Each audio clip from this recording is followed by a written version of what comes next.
Pappu Yadav Twitter पर लिखते हैं कि कुछ लोगों को पता नहीं है कि संसदीय राजनीति में मैं नरेंद्र मोदी जी से बहुत सीनियर हूं और इसीलिए जब मैं उन पर टिप्पणी करता हूं तो जो लोग आकर मेरा विरोध करते हैं उनको इस बारे में पता ही नहीं है। पप्पू यादव नरेंद्र मोदी पर टिप्पणी करते हैं और उसके बाद नए सिरे से सवाल खड़ा होता है कि क्या वाकई में पप्पू यादव नरेंद्र मोदी से संसदीय राजनीति में बड़े हैं। जो दावा पप्पू यादव कर रहे हैं कि मैं बहुत सीनियर हूं, उस दावे में कितनी सच्चाई है और क्या पप्पू यादव को प्रधानमंत्री मोदी पर ऐसे ही टिप्पणी कर देनी चाहिए। अब ये सवाल उठा के समझ लीजिए। पप्पू यादव लगातार अडानी का विरोध कर रहे हैं। पप्पू यादव कह रहे हैं कि नरेंद्र मोदी के शह में अडानी अरबपति खरबपति और पूरे भारत का पैसा चुरा रहा है।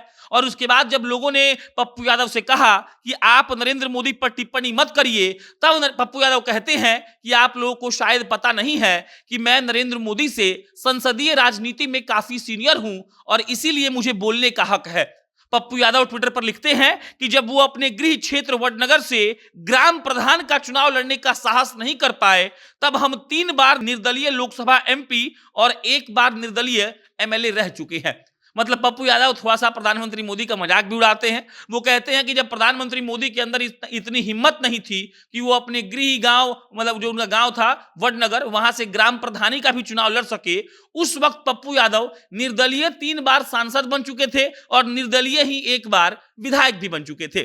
बहरहाल अब फैक्ट्स पर आते हैं। फैक्ट्स ये कहता है कि देखिए, पप्पू यादव पहली बार सांसद बनते हैं 1991 में, वो भी निर्दलीय, और उसके बाद लगातार 3 बार वो सांसद रहते हैं। 2014 में भी वो चुनाव जीते थे, 2019 में वो चुनाव हार गए। और अगर नरेंद्र मोदी की बात की जाए तो नरेंद्र मोदी 1985 में भाजपा में सक्रिय रूप से काम करने लगे थे। लेकिन अगर संसदीय राजनीति यानी कि चुनाव लड़ने की बात की जाए तो प्रधानमंत्री मोदी ने पहला चुनाव 2002 में लड़ा था। 2001 में उनको गुजरात का मुख्यमंत्री बनाया गया। 2002 में वो पहली बार विधायक बनते हैं और इसका मतलब ये है कि पप्पू यादव उनसे संसदीय राजनीति में तो बड़े हैं। लेकिन पप्पू यादव का ये टिप्पणी करना कि मैं 3 बार निर्दलीय सांसद रह चुका हूं, उनके पहली बार चुनाव लड़ने से पहले, और उनकी इतनी हिम्मत नहीं थी कि वो चुनाव लड़ सके, ये कहीं से भी सही नहीं है। एक देश का प्रधानमंत्री, आप उस पर टिप्पणी करने से पहले आपको सोचना चाहिए। आप प्रधानमंत्री मोदी के बारे में ये कह रहे हैं कि उनके अंदर चुनाव लड़ने का साहस नहीं था। लेकिन देखिए, एक सच ये भी है कि भाजपा से जुड़ने के बाद नरेंद्र मोदी ने कई बड़ी बड़ी जिम्मेदारियों को निभाया। राष्ट्रीय स्तर पर उनकी पहचान पहले ही बन चुकी थी, नरेंद्र मोदी को लोग जानने लगे थे।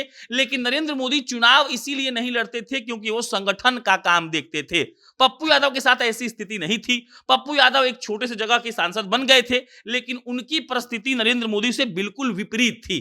यह बात सच है कि वो निर्दलीय सांसद चुने गए थे नरेंद्र मोदी के संसदीय राजनीति में आने से पहले, लेकिन यह सच नहीं है कि वो बहुत बड़े कोई नेता बन गए थे जिनको पूरा देश देख रहा था। नरेंद्र मोदी के लिए कहा जाता है कि नरेंद्र मोदी गुजरात से आकर कई ऐसे प्रदेश में जाकर भाजपा ने उनको संगठन का काम दिया। नरेंद्र मोदी ने उस काम को सही तरीके से निभाया। पप्पू यादव के लिए ऐसा कुछ भी नहीं है। पप्पू यादव अपने क्षेत्र से चुनाव लड़ते थे, उनको उस वक्त लोग बाहुबली भी कहते थे। पप्पू यादव बेशक निर्दलीय सांसद बन चुके थे नरेंद्र मोदी के चुनाव लड़ने से पहले, लेकिन ऐसा कहा जाना कि नरेंद्र मोदी की हिम्मत नहीं थी ग्राम प्रधानी का भी चुनाव लड़ने की, तो यह बिल्कुल भी गलत है। बाकी पप्पू यादव को हम सब जानते हैं, वो बड़बोलेपन के लिए बहुत जाने जाते हैं। उनको जब जो मन करता है वो बोल देते हैं। उनको लगता है कि बोलने से कुछ हो जाएगा। हालांकि ये बोलना बिल्कुल भी गलत था कि प्रधानमंत्री मोदी की हिम्मत नहीं थी चुनाव लड़ने की। लेकिन पप्पू यादव को यह भी समझना चाहिए कि अगर वो सीनियर हैं तो उनको सीनियर के माफिक बिहेव भी करना होगा। एक देश के प्रधानमंत्री को आप ऐसे नहीं बोल सकते हैं,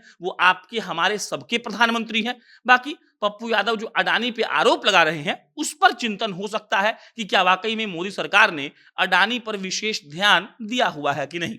अब आपकी जो प्रतिक्रिया है कमेंट बॉक्स में लिख के बता दीजिए। हम फिर जल्दी मिलेंगे। बहुत बहुत धन्यवाद।